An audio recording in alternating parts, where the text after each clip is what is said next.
There we go. Okay, so we're recording. So I don't think that last time, I don't remember, but I don't think that I gave an introduction to the whole concept of a Chassidic discourse. This discourse over here is actually a very famous one, and many other discourses have been based on it. The one that we're about to learn, which is called Basi LeGani, I've come to my garden. We started last week, but I don't think I introduced the concept of what a Chassidic discourse is. Now, usually, most Chassidic discourses were actually, they were said in public, or if not in the larger public, at least to a few people. That's why it's called a discourse. Most of them were not written. However, the previous Rebbe, whose name was Rabbi Yosef Yitzchak, Schneersohn, he, at this point in time, had a stroke and he was not able to speak clearly. So this discourse was actually written. But in general, the discourse is said. And I have to say that I actually been to a number of discourses from my Rebbe, the Lubavitcher Rebbe, Rabbi Menachem Mendel Schneersohn of blessed memory. And I was there a number of times, and for a couple of years actually. Few years, and when he gave a discourse, you could see like there was a whole different ball game. It wasn't just a discussion. It wasn't a discussion. It was preceded usually by a particularly elevating type of song, which in the general parlance is called a mimer nigun, a song for preceding the mimer. It sort of lifts everyone up to sort of a higher spiritual consciousness and awareness and ability to hear, and to not just to hear but to listen and to be affected. But you would see that at some point during the song, you would see the Rebbe would reach for something. He actually wrapped a handkerchief around his hand at the time that he said it. This handkerchief probably was something that came from one of his predecessors, possibly from the Tzemach Tzedek. The Tzemach Tzedek was his great grandfather, who was the third Lubavitcher Rebbe, or maybe came from his father-in-law, the Rebbe who preceded him, Rabbi Yosef Yitzchak, the author of this discourse. But you would see that all of a sudden, at some time during the song that preceded the discourse, he would go kind of white. The color would drain from his face, and then you would see like this glow start to. You could actually see it. It was like an amazing thing to watch.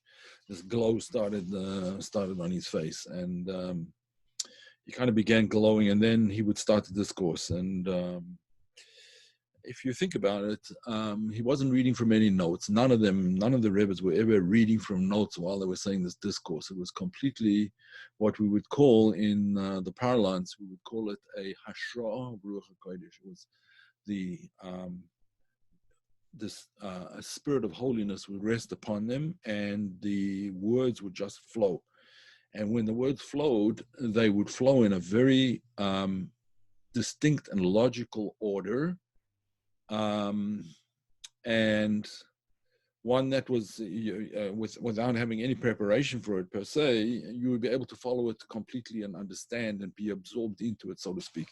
So essentially what a mimer was really, you could say quite honestly, it was a divine revelation that was coming out of the mouth of a tzaddik, of a saintly person.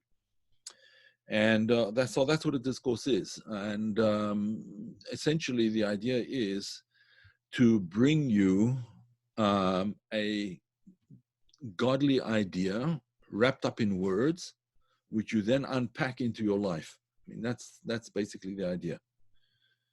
The handkerchief was in Rabbi Nachman's teachings as well. I think a lot of Chassidic Rebbes had that custom, and I think it actually came from the Baal Shem Tov, who was the grandfather, or the grandfather of Rabbi Nachman.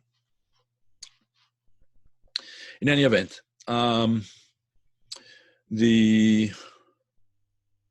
In fact, there's a book. There's a book on the Zohar called Mitpachat Svarim. Mitpachat is a handkerchief. It's a handkerchief of books. That's what it's called. So it's all about. It's from Rabbi Yaakov Emden, and he goes into the discussion of the authenticity of the Zohar and so on. He doesn't reach the best conclusions, in my opinion, but whatever that may be, that's the name of his book. Okay, so we started last week, and this mimer is really encapsulates the idea which I just spoke about, the idea of this divine revelation clothed in words being given to us through our minds, through our understanding, and then you have to unpack it into your life. Because the title of this mimer, of this discourse, is Basi LeGani, I came into my garden, which is speaking about, right at the beginning of creation, the communion between God and man was undisturbed. In other words, the revelation of godliness in the soul of Adam and the soul of Eve was as complete as it could be at the time,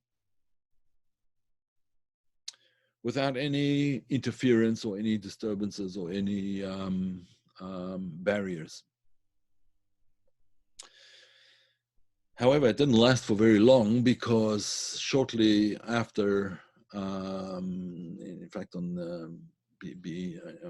just before the Sabbath is supposed to be the ultimate revelation of godliness in the world, when there would have been a complete communion and everything would have been hunky-dory from then on. But just on the Sabbath Eve, Adam and Eve, Adam and Chava, decided to partake of the fruit of the tree of knowledge of good and evil. And when we say the fruit of the tree of knowledge of good and evil, it wasn't an apple, and it wasn't. I think the mistake actually came about in the translation, because the word for evil in Latin, malum, M-A-L-U-M, malum, is also the word for apple, I think with a slightly different pronunciation. Maybe one has an emphasis on the first syllable, the second syllable. I don't know if anyone's Italian here, they can tell me, but apparently it was mistranslated, and somehow it became in early literature it became an apple, but it was the word for evil. I remember doing research on that once. In any event, so they partook of the fruit of the tree of good and evil, and of the knowledge of good and evil, and that sort of tainted human consciousness to the extent that godliness was pushed out of human experience. It was pushed up a level to one level beyond human experience. In other words, it could still be reached, but you would have to make an effort. It wasn't just an effortless communion. Now the communion required an effort. So that's called the first rakia, the first firmament. Usually it's translated as heaven, but that's not really correct. The first firmament, in other words, the first went beyond the first barrier. It was on the other side of the first barrier. Then along came Cain and Abel, and Cain, as you know, took human life. For the first person to do such a thing, took human life, and that pushed the Shekhinah, the divine presence, away even further. And so it was for 7 generations, including the generation of the flood, and they pushed the Shekhinah away from the earth where it was. They pushed it into the 7th heaven. Then along came Abraham, and he was the first one who was able to bring the Shekhinah, the divine presence, back down from the 8th level to the 7th, from the 7th level to the 6th, and then Isaac, 6th, and so on and so forth, until along came Moses, Moshe Rabbi, Moses, and he brought the divine presence back down to the world. That was at the time that the Torah was given to the Jewish people, where it says, Anochi Hashem Elokecha, I am the Lord your God.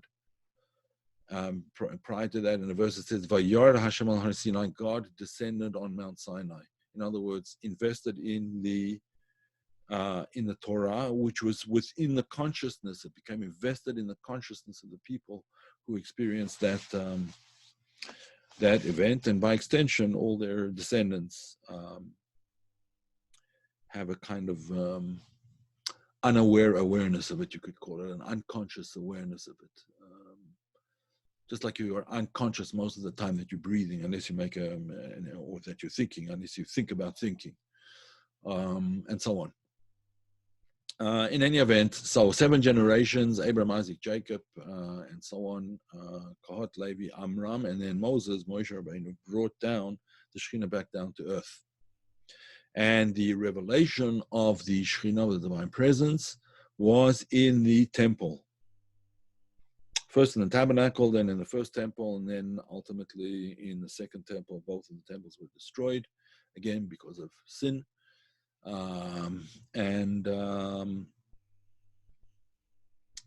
So when the Shekhinah, when the divine presence was first brought into the tabernacle and then the temples, that is when this verse is cited. Basi LeGani, I came to my garden. I came to my garden, my sister, my bride. In other words, there's a double relationship, dual relationship between God and the people. One relationship is the relationship of a sister. In other words, we're all in the same family, so to speak. And the other one is of a husband to a wife, and a groom to a bride. And of course, there are other relationships as well, a parent to a child, and so on. But that's what it says. Basi LeGani, I came to my garden, my sister, my bride. And the author of this discourse, the Rabbi Yosef Yitzchak, is careful to point out that the commandment to build the tabernacle and subsequently the temples was the verse, "Va'asu li mikdash v'shachanti b'tocham." They should build for me a mikdash, a Beit HaMikdash, a temple, v'shachanti, and I will dwell b'tocham, amongst them, within them, literally. Within them means within each individual soul. So the idea of the dwelling of the temple is not that only that godliness dwells in this building, whether it's the tabernacle or the temples, but it dwells within the soul, within the heart, within the soul, within the innards of a person. Now, how do you bring about that revelation? How's that revelation brought into fruition? How is it brought into revelation? That godliness brought into revelation. So this is what he starts to speak about now. Let's go there.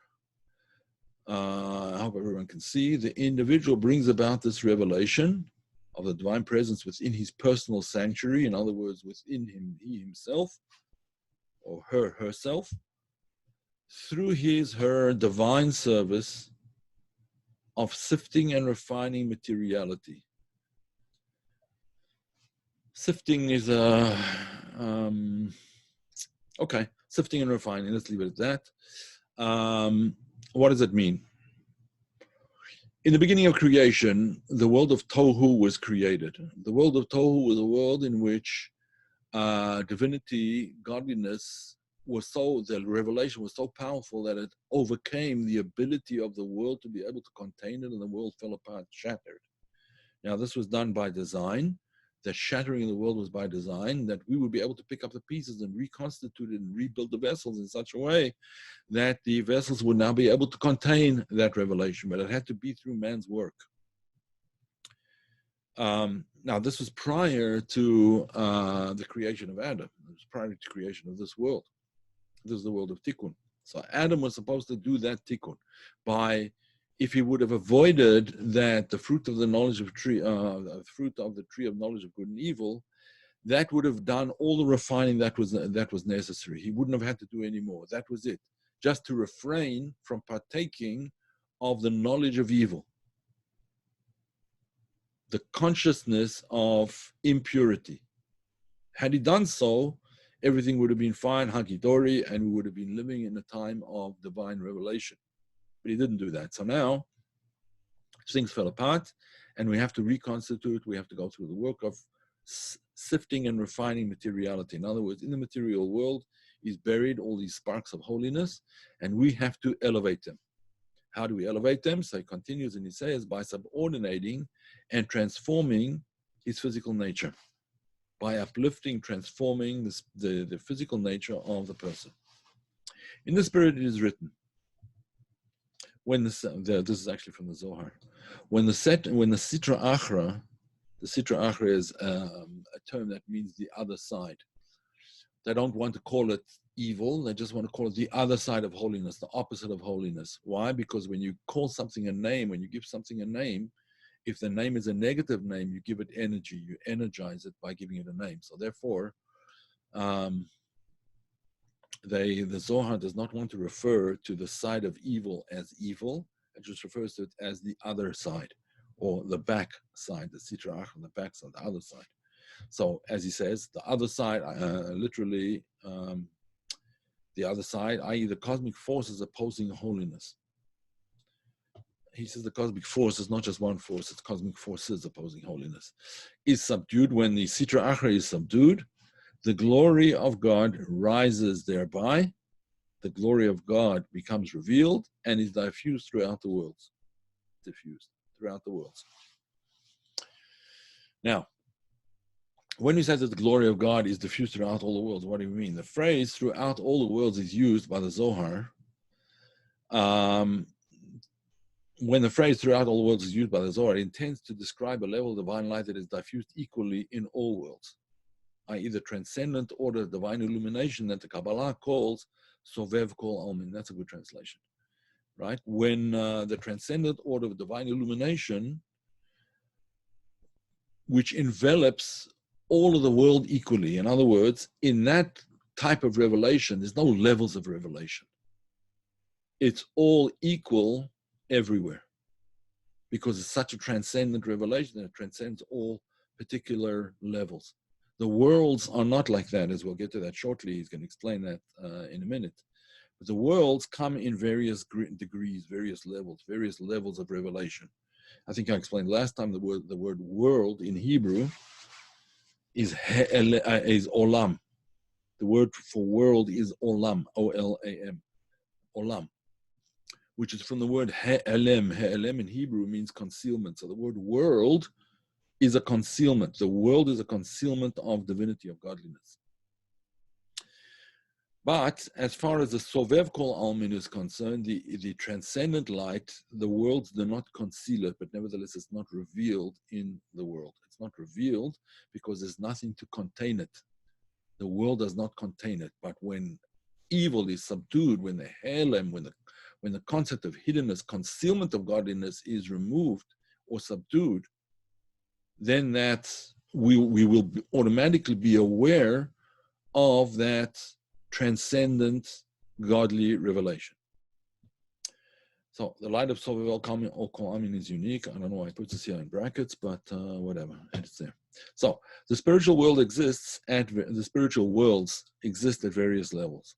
In the higher realms, the divine light shines forth in overt revelation, while in the lower worlds, the revelation is not as apparent. As we said, each world constitutes another layer of concealment. The higher the world, the less concealment. The lower the world, the more concealment. At certain levels, the light is even hidden and obscured. At certain levels. What level is that? The level at which we live. We don't see the divine lights, generally. The Medrash refers to this variety of levels, and it comes on the verse, my hand, this is God talking, my hand established the earth, and my right hand spanned the heavens. My hand, meaning my left hand, established the earth. My right hand spanned the heavens. Now, the left hand and the right hand are just symbolic. The left hand means the hand of usually most people are right-handed. The vast majority, 90-something%, I think, are right-handed. And therefore, the right hand is regarded as the dominant hand in most people, and the left hand is regarded as the weak hand, right? So where the revelation is weak, the left hand, that is symbolic of this world, the creation of this world, where the divine presence is much more revealed, where it's stronger, so to speak. That would be the right hand. And that's why I think in Latin as well, the word for left is sinister. Since the word sinister comes from the left hand, it's like the weak, the hand which is not, which hides things away, so to speak. It's sinister. So, in any event, see, I remember my education from many many lives ago. Okay, so it declares. So the Midrash declares as follows. It says, "He stretched out his right hand and created the heavens. He stretched out his left hand and created the earth." And again, this is meant symbolically. As you know, the right hand signifies a greater light and more overt revelation than does the left. And this right hand created the heavens, signifying the higher spiritual realms, where the divine light is both more intense and more revealed. It's important to point out that it's also more intense. That's correct. It's not only more revealed, but it's more intense. In other words, if you were talking about physical light, it would be a higher wavelength, much more intense.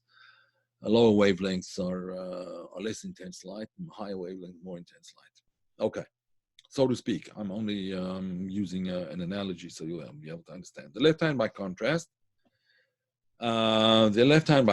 created the earth, signifying the lower spiritual realms, where the divine light is both less intense and more concealed.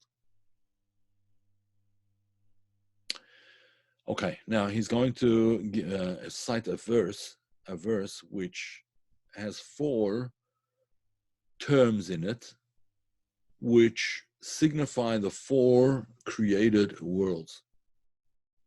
Actually, the first world you can't really call created, it's emanated, the first emanated world, and then the world of creation, and so on and so forth, we'll see shortly. I'm just going to go through it quickly, and then I'll explain it a little bit more. Okay, so this concept can be grasped more completely through comprehension of the differences between the 4 spiritual realms alluded to in the verse. All that is called by my name. It is for my glory that I created it, formed it, and indeed made it. So, this verse over here, this verse that we just highlighted, there's actually 2 different explanations of this verse. I'll give you the more common explanation, and then I'll tell you there's a deeper explanation. When we say, it is for my glory, that's the world of Atzilus. That's the world of Atzilut, the highest immanent world. That I created it, the world of Bria, the word Bria means creation. Formed it, the world of Yetzirah, and indeed made it, the world of Asiya. Asiya is to make. That's the way it's usually explained. Sometimes, and sometimes, therefore, there are certain texts that say all that is called by my name refers to an even higher world, the world of Adam Kadmon. So there's really 5 worlds. The 5th world, the world of Adam Kadmon, is an all-encompassing world. It's a meta world. It's a world that includes all of the other worlds. That is the world that is called by my name. He doesn't explain that over here, but that's explained in other places. The world that is called by my name. It is for my glory that I created, formed it, and indeed made it. That's one explanation. That's the explanation that I personally prefer because it allows for the explanation of the 5th world as well. So, the other explanation is that all that is called by my name, it is for my glory. That's all the world of Atzilut. Okay, that's the second explanation. It's also valid, but nevertheless, that is those are the 2 possible explanations. Okay, so let's continue.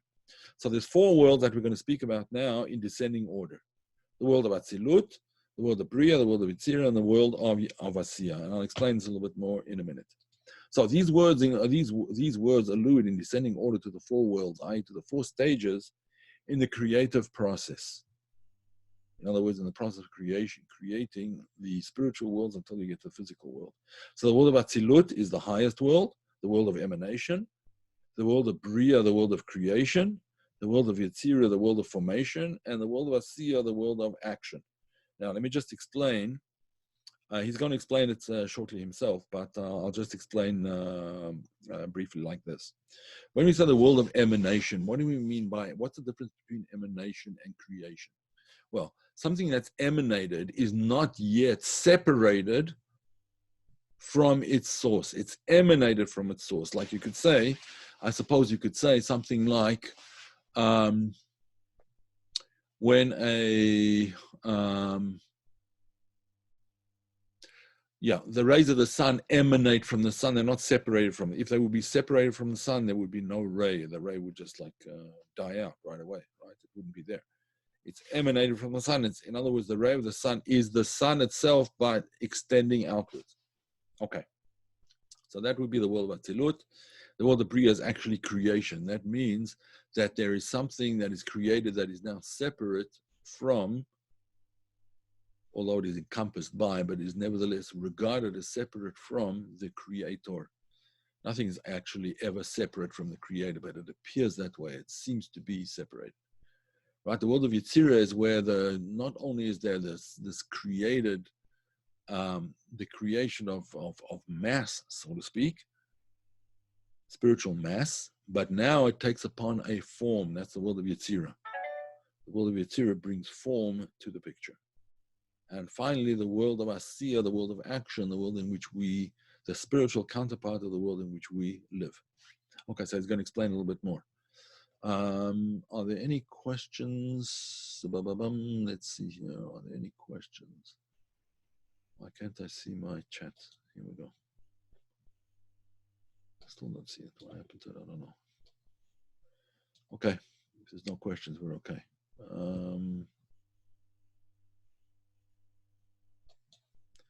My chat has kind of disappeared for some reason. All right, never mind. Okay. Let's continue. The man of illumination in Atzilut, he uses the Ashkenazi pronunciation. There's Sephardi and Ashkenazi, the Israel pronunciation, and there's the European pronunciation. That's more common amongst Chassidim, the European pronunciation. But anyway, whatever. The man of illumination in Atzilut differs from that of the other three worlds. For Atzilut, that divine energy which is being concealed becomes revealed. In Atzilut, the divine energy is essentially revealed. Nevertheless, even though it's revealed like the light of the sun from the sun, nevertheless, there is some difference between them, because the light of the sun is not the sun itself in the sense that it can itself generate light. It is generated light. It's not the generator of light. Okay, that's an important distinction. He's going to explain. So the word Eitzel, I don't know why he spells it like this, maybe it's a misprint. The word Eitzel, of the Hebrew word Atzilut, has two very different meanings. It could mean next to, Eitzel, and it also means separate. It means two opposite words, close to and separate from. That same word can be translated in two different ways, which gives us an understanding of what the world of Atzilut is. On the one hand, Atzilut, therefore, is separate enough from its source to be categorized as a world, just as the light of the sun can be categorized as the light of the sun and not the sun itself. On the other hand, it never ceases to be one of the infinite worlds of the Ein Sof. It's still Ein Sof. So on the one hand, it's next to. On the other hand, it's not the thing itself. But this is all the more so, of course, with the world of Bria, the world of creation. This is not the case of the world of Bria. There we see the beginnings of seemingly independent existence. Excuse me. The creation of something from nothing, ex nihilo. The creation of something from nothing. When we say from nothing, there's a whole discussion of this, what it means to create something from nothing. And it should not be misunderstood what that nothing means. For example, the creation of the Sphira of Chochmah. Regarding the Sphira of Chochmah, it says, V'ha-chochmah me'ayin temotzei. Chochmah comes out of nothingness. It comes out of nothingness because it comes out of Keter. It comes from the enveloping transcendent light of Keter, and the existence of Keter and the existence of Chochmah are in different quantum worlds, so to speak. They're in different worlds, in different times. And this is an existent Chochmah, whereas Keter is the transcendent. It's not the existent, it's the transcendent. Therefore, when we say that something comes out of nothing, the existent comes out of the transcendent. That's what we mean.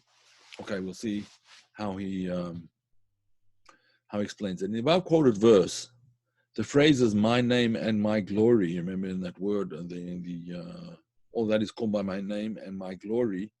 So here he lumps that all together as one world, the world of Atzilut. I mentioned before that it could be in certain works, it's referred to as the world of Adam Kadmon, which he does not want to go into because doesn't suit his purposes over here to explain it.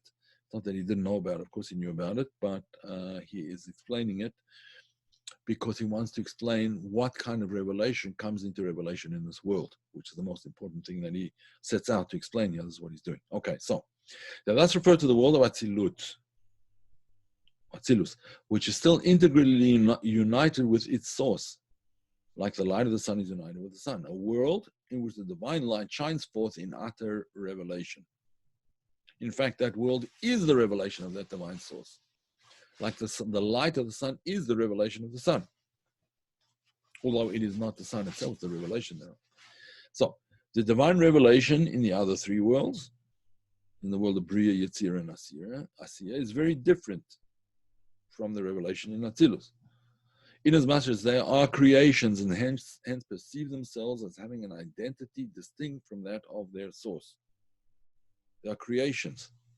And therefore, they feel that they have been created. They feel as independent, separate from their source, distinct from their source. The whole purpose of our existence is to be apparently separate from the source, and then try to amalgamate and merge into that source, and feel the oneness of that source with ourselves. That's what it's all about. Understanding that the oneness of God includes us as well. Okay, but the way that we are created, the way these worlds are created, and therefore the way we are created, is that there's apparently a separation, which we have to overcome. Okay.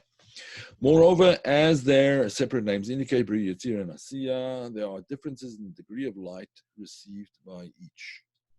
There are differences in the degree of light received by each. I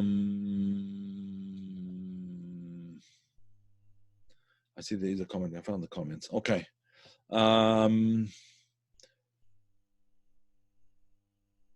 As far as the question from Malin, you could perhaps just send me an email and I'll point you to some sources that you can look at. Okay. So, again, their separate names indicate Bri, Yetzirah, and Asiya.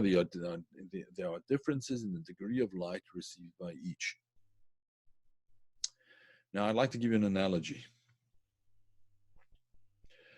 The analogy is this. Let's say a person has an idea or a way of thinking about things, the way he thinks about some particular, let's say, philosophical subject or something, right? Thinks about a certain subject, but that's how he thinks about it to himself, herself. I have a conceptualization of a certain concept, and that's the way I think about it. Now, what would happen if I decide that I want to communicate this with somebody else? So the first thing that I would have to do is organize it in such a way in my own mind. Before I say anything, I would have to organize it in such a way that I can explain to this person who has no idea would have no idea what I'm talking about unless I present it to that person in a package which that person can accept, so to speak. And therefore, I start to think about this concept, which I have clear for myself, what kind of expressions and analogies and words I'm going to use to give it over to that person. Now you can see there's going to be a very big difference between the way I understand it for myself, which I don't need any explanation to myself. I understand it clearly. Now I have to look at all kinds of explanations and analogies and examples in order to, but it's all in my own mind. I'm still thinking about how to communicate. I haven't communicated yet. and then I communicate it, right? And then I communicate it to somebody else. So you can see here that there are already 3 different levels. There's the level of my own understanding of the thing, of this concept. There's the way I'm arranging the concept in my mind to be able to explain it to somebody else. And then there's the actual explanation, 3 different levels. This gives you an idea of what it means that there are the three lower worlds, or in general, that there's differences in levels of revelation. The way the thing is revealed to me, I see the whole picture. The way I reveal it to somebody else is I have to tell them linearly. But before I can tell them anything, I have to organize things in the right linear fashion in my own mind. So there's 3 different levels. And there's a level beyond that as well, the person in whose consciousness this idea arose. So that consciousness itself. Okay. Those would correspond to the 4 different worlds. The world of Atzilut, the world of Bria, Yetira, and Asiya. Asiya would be the actual revelation to somebody outside of myself talking about it. Okay, so this differentiation, however, which varies with the absorptive capacity of each realm, in other words, how each world can absorb that revelation, is true only of the divine manner of illumination that animates the various worlds immanently. Immanently meaning, and it receives the light inside of them. Each according to its measure. But there's a concept out there that is not according to the vessels of each particular level. It transcends all levels. We'll get to that in a minute. So this kind of light is called Mamale Kol Almin, that light which fills all of the worlds. It fills the worlds. And therefore each individual world, each world partakes of it in a different way. Just as a professor would partake of it one way, a high school student a different way, elementary school in a different way, and kindergarten obviously on a much, much, much lower level. Okay, so this kind of light is called Mamale Kol Almin, the light that fills the world, but there is another kind of light, a light that is oblivious to the particular limitations of the various realms. Transcending them all, it illuminates them equally. This kind of light is called the light of Sovev Kol Almin, literally that which encompasses all of the worlds together. When the above mentioned quotation spoke of the glory of God rising and being infused throughout all the worlds, it was speaking of this kind of light, the second kind of light, which is absorbed is perhaps the wrong word, which envelops all worlds equally. Okay? If this light is to be elicited and drawn into all the worlds, man must labor at his task of Berurim, of sifting and refining materiality, in other words, lifting up the sparks of holiness out of the material world and joining them together to form a vessel in which to accept this transcendent light by because the transcendent light was the light originally of the world of Tohu, by subordinating and transforming his physical nature. Subordinating and transforming his physical nature into, to some extent, divine nature. Doesn't mean that a person becomes a god. We don't mean that. It just means that he has divine consciousness. Okay? He, she, obviously.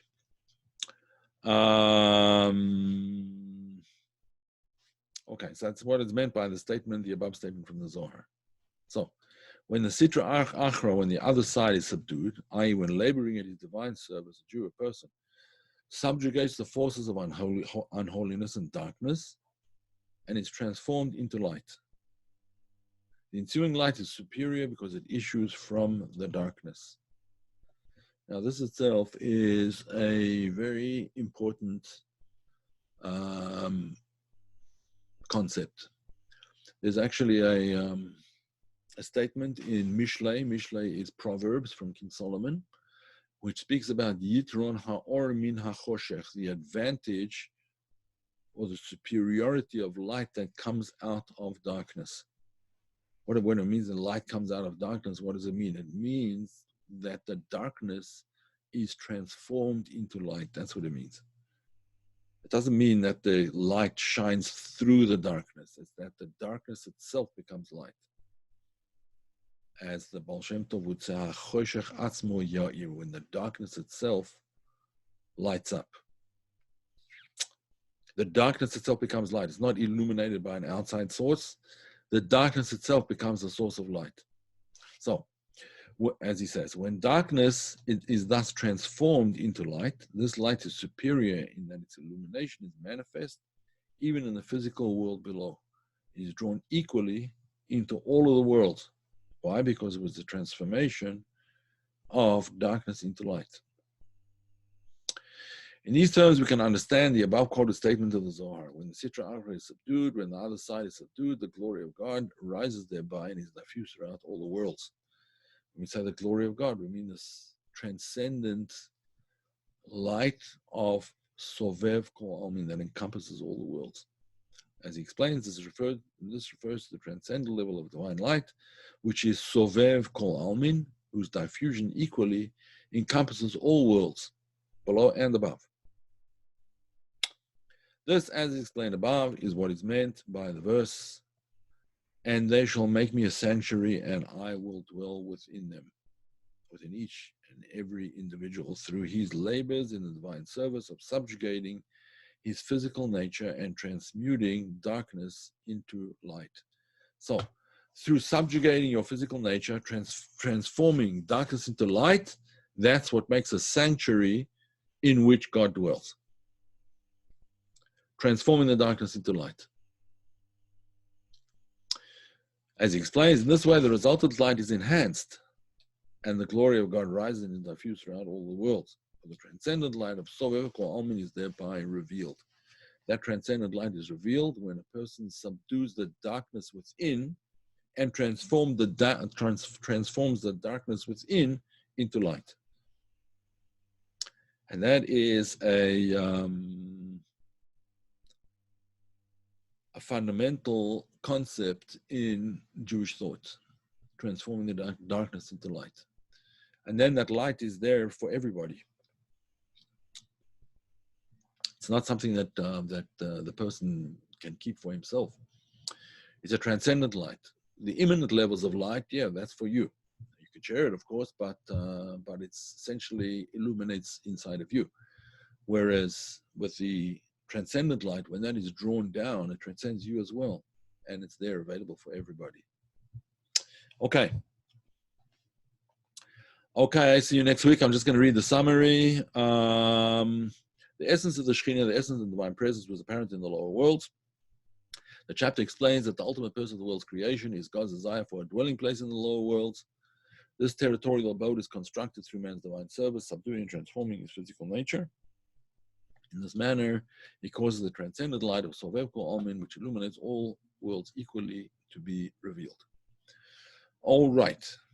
Any questions?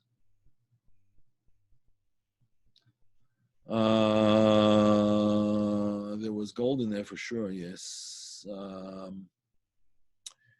Terry asked, are the actual descriptions of the great sanctuary, especially the interior? Yes. Was it lapis lazuli? Could be, I don't know. Probably. But gold for sure there was. Okay, let's see further. Sorry for the tardiness, just completed work. That's fine, no problem. This is recorded, so you can listen to the recording if you want to. Isn't the sanctuary within each of us? Yes, absolutely.